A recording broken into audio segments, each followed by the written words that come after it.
Қытай, Корея, Америка құрама штаттары мен Біріккен Араб Әмірліктері. Жыл сайын қаламыздағы химия-биология бағытындағы Назарбаев зияткерлік мектебі түлектерінің 20% шетелдің үздік университеттеріне оқуға түседі екен. Жалынды жастардың қатары биыл тағы толықпақ. Үстіміздегі жылы Айсана Басағаринова Қытайдағы Гонконг қаласына аттануды жоспарлап отыр. Ол болашағын биотехнология саласымен байланыстырмақ. Мен Гонконгтың Қытайлық университетіне түстім.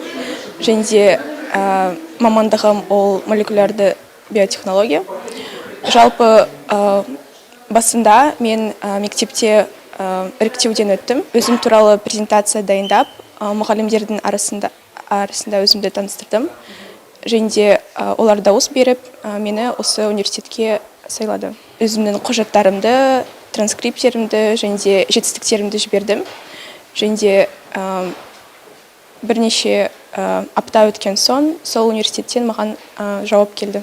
Бәрі оңай көрінгенімен шын мәнісінде Айсана біраз тер төккен. Ол бұған дейін халықаралық додаларда үздіктер қатарынан көрініпті. Қытайлық мамандар соны ескерген екен. Бұрымдының мақсаты асқақ, жалынды жас түрлі дерттерді зерттеп, емін тапқысы келеді. Адамдарға жасанды протез жасау немесе кейбір дәрілерді дәл кейбір органдарға жеткізу сияқты технологияларды құрумен айналысатын ғылым. Ал Олжас Құсайынов Гонконг қалалық университетін таңдапты. Физикаға жақын бозбала электроникалық инженерия саласында білім алмақшы. Негізгі мақсатым ол жалпы Гонконг университетіне түсу болған. Мен бірінші университетке өз документтерімді бердім. Оқу жағынан және финансылық көмек жағынан осы университет ең жақсы жағдай мен үшін берген. Әр университетте инженерияның оқу базасы бірдей болғанымен, диплом алғаннан кейінгі мүмкіндіктері әртүрлі болады екен. Ол жастың айтуынша Гонконг қалалық университетінде осы жағынан мүмкіндіктер зор. Мен таңдаған университет оқу аяқталғаннан кейін мен бірнеше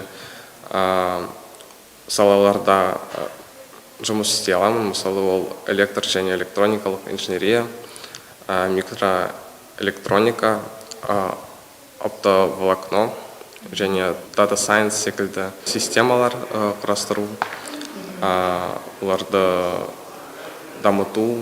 Нұрсат Кереде Гонконг қалалық университетіне түсіпті. Білім ордасын Назарбаев зияткерлік мектебінің бұрынғы түлегінің әлеуметтік желісінен көрген ол жан-жақтан ақпарат іздей бастапты. Шекара сыртындағы оқу ұясының академиялық деңгейі дамығанын біліп, сонда оқуды жөн көрген. Таңдаған мамандығы биоинженерия.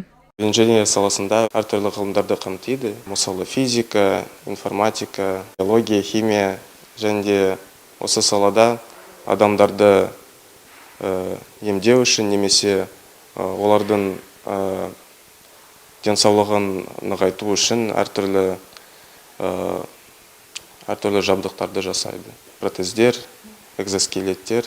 Түлектердің үшеуі де толық грантқа ие болды. Яғни оқу ақысымен жүріп тұруын университет өзі төлейді. 5 жылда мектепті 522 түлек бітіріп шықты.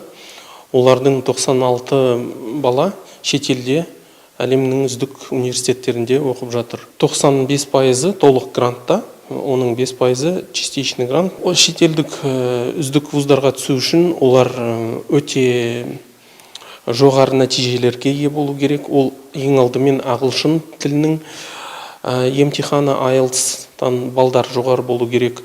Сосын SAT тапсыру керек. Академикалық оқу үлгерімі жоғары болу керек.